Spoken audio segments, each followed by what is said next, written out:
What is good? What is good? What is Gucci? Courtney IG, and we're back again talking about this new Kanye West album, 10th studio album, Donda. Drizzle, you get wash up, boy. So yes, Courtney IG, and I'm back again to talk about this 10th studio album from Kanye West, following on from his 2019 release, Jesus is King. You can read my thoughts of that album over on inspiringrich.com. But in terms of this album, guys, we know it was delayed.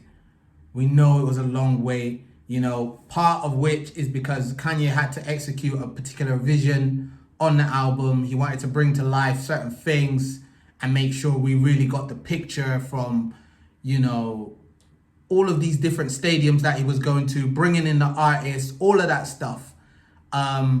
And also ending in Chicago, obviously where he's from. I feel like it was a little bit held back probably because of Drake's drop as well.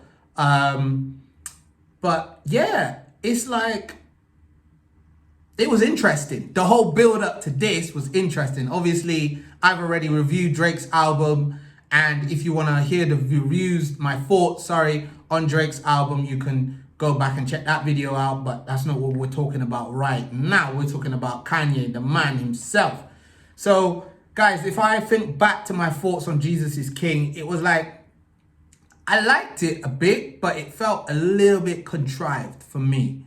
Like, it just didn't fully deliver what I expected. And I felt coming out of it like, this is a bit too gimmicky. This is just Kanye being Kanye, and just using this as a vehicle to kind of say, all right, now I'm doing this Jesus thing, I'm doing this spirituality thing, Christianity thing. So I was hoping coming into this album, we'd get something a bit more personal, a bit more real, a bit more soulful. And yeah, like, it's not even to really compare it to Drake's, because this is about his past late mother. And Drake's album obviously is completely different. It's a completely different space.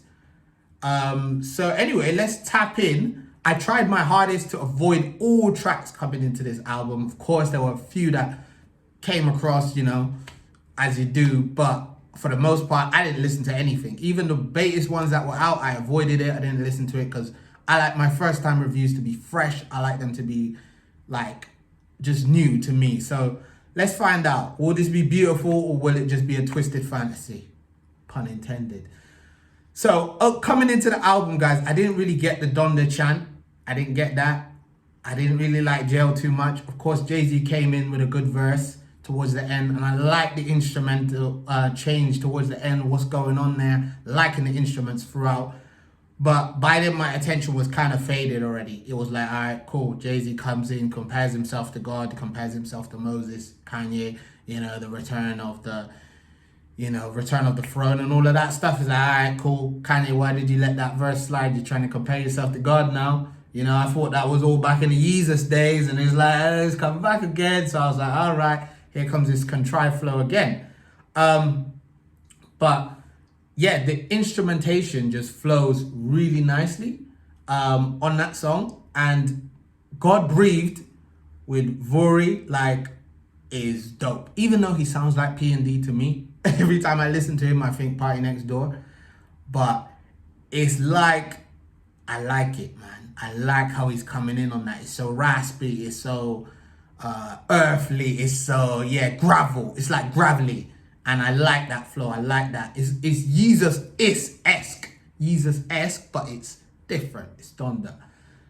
So then we get the feature run, starting. The feature run starts there. And we get the drill vibe, lackluster Carti. He's overhyped, to be honest. I like a few of his tunes, like the Skepta one. But he's overhyped, let's be honest.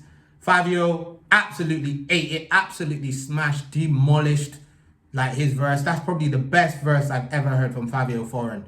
And Kanye actually rides the drill beat really nicely. He sits on it nice, it's cool. And it doesn't sound pretentious at all how Kanye tries to come into this drill space, because I've never heard him really on drill. Obviously, Drake's been running drill for ages now. And for the most part, Drake's drill stuff sounds cool, but I actually like what Kanye did here. If it just didn't have the Carti bit on it, I would have been like, yeah, this is a dope song, but the Carti bit kind of spoiled it. We then get an exceptional collaboration for me. The Weeknd, Lil Baby, Kanye, Hurricane, boom, absolute madness. And The Weeknd literally takes this to a completely different dimension. Like, it's such a journey that is like dark, but it's very uplifting. It's like being inside of the cave and seeing a light, seeing a lighthouse. That's the best way I can describe this song. And it's like, praise God just comes in as another powerful moment with Kendrick's cousin, Baby Keem, coming in and just running his verse. Like that, I'm like, rah, this album is sounding legit proper. Like this is sounding like some top-notch stuff.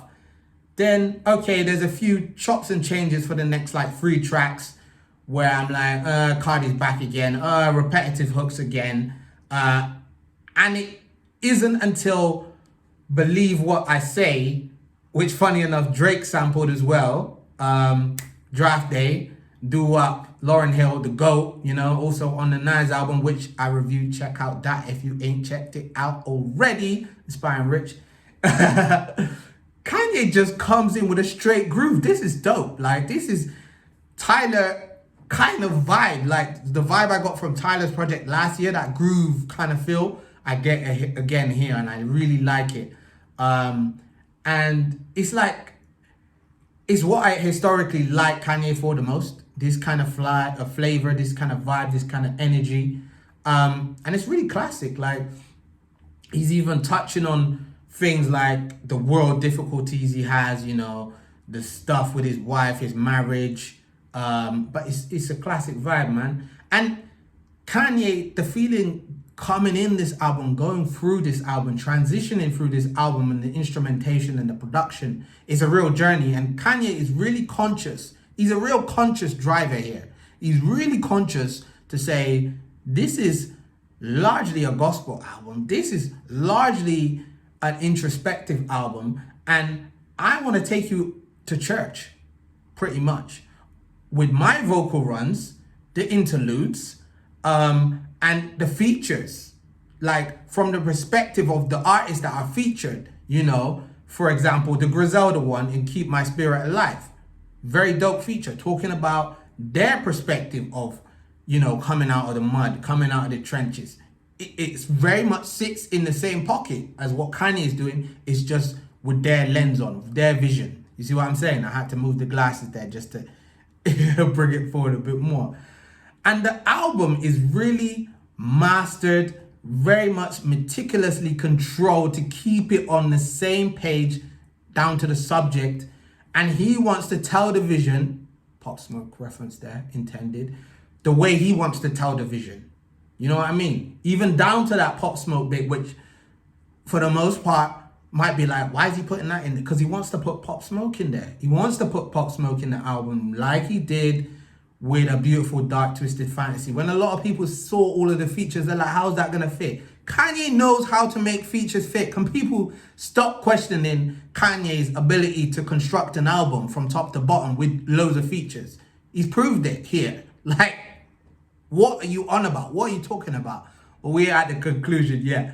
Like, it's very relatable what he did. He's rapping his ass off at points, man. Like, come on, give the guy some credit. He's rapping his ass off on Conflicts of the Spirit, telling the visions of his mum. And we saw his mum in his nightmares and the worldview and, you know, just inner city stories. He's still making relatable content there. And the hunger that I get on songs like Heaven and Hell, Jesus is Lord, is just exceptional. I just feel it. Like, I felt the bars. Like, I feel the lyrics that Kanye is saying here. Like, and he's very much unapologetic with his faith. Like, Jesus is Lord. Like, period. Like, that's just what he's saying, and that's it. Like, no debates, no cloaking it up, no, you know, putting anything around it. That's it. That's what I'm saying. Like, you know what I mean? So to conclude, guys, I love the production of this album. I loved how it stayed on topic for the most part. Obviously, sometimes it was like, I don't know where that's going. As I would say, I wouldn't say it was fully like a gospel rap album, but I wasn't expecting that. I wanted something which was like a bit of both, and that's exactly what he's done. He's gave you that gospel stuff. He's bringing you to church. He's got the choir. He's got, Jesus is Lord. He's saying stuff, man. He's really talking from his heart, from what I feel. Like, I don't really know anyone of his caliber who has done something on that level, album wise, conceptually wise. Like, I don't, and that level of experimentation, that trailblazer, that pioneer type vibe that he's on here, where he's just executing to his vision, as I said, it's exceptional. And it truly feels empowering and uplifting, listening to this album. Like, I don't know how this can be compared to Drake's album. I don't know how people are making that comparison, because for me, it's night and day. This album has better production. This album is synced up way better. This album sticks to a subject. It's not just random songs, knife talk, then this, then that, then teams, then like, where are you going with it? The sound makes sense. The subjects make sense. The depth of what he's talking about is not generic, basic stuff. Like, I'm sorry. It's a whitewash, man. It's a landslide here. Kanye washed him, man. It's not even Drake anymore in this comparison. It's Drizzle versus Rain. Like, that was a washout. Like, I'm sorry, I'm sorry, Drake. Sorry, you got washed, man. And it is what it is. Of course, there's good moments on Certified Lover Boy. There's good tracks, there's verses, but it's just like copy and paste. This doesn't sound like, it sounds like elements of other albums, but it's not the same as any other Kanye album for me. It's a level up. Kanye just saw what he's done and created something completely different. So there's more soul to it as well. Like, you really feel the soul of Kanye in his verses. Like, it's just different, bruv. Like, he's pushing new boundaries, excellently orchestrated for me. Like, I'm really fond of this album, as you can tell. I liked it. I liked my first time listen. I liked it. Few songs I didn't like, but for the most part, I liked it top to bottom. People were saying to me, you ain't gonna be able to take it in one bliss of blood. It's 2 hours. Different people were saying the same comments. It's not direct one person, but multiple people said that to me before I even got into my review. And I just thought, you know what? You don't know me, man, because I'm a music guy. I listen to music top to bottom. I don't get distracted. I'm locked in, and I locked in on this, and this stuff is good. All right, this stuff is good. So yeah, there are moments of hype. There are moments which are thought-provoking. There are moments which just truly give you goosebumps, like when his mom's coming in and she's talking and she's saying, like, just talking about her son being so, like, empowering, uplifting words, like the vision, man. Again, the vision, you see the vision of this guy to bring that into this album. It's like, it was a journey, and up to this point, he didn't feel like it was the right time, but now, for this, it's the right time to bring that voice note. I don't know if it's been used before, but it just really makes this album powerful for me. Like, and yeah, man, like, it's top notch. I'm sorry, man. And I can't even give it a top 3, because that's just disrespect. It's a top 5 for this one. It could even be more. But top 5 tracks, I'm going to say Hurricane, Believe What I Say. Wait, this is better than Draft Day. I'm sorry, Drake. You got washed again. Heaven or Hell, Jesus is Lord, Pure Souls, and I could go on, but we'll stop there. And rating wise, this is a 9 out of 10 album. This, I'm sorry guys, if you disagree, I don't care. This is up there with the albums of this year, 2021. No cap. Simple as. You know what to do. Like, comment, subscribe, inspire,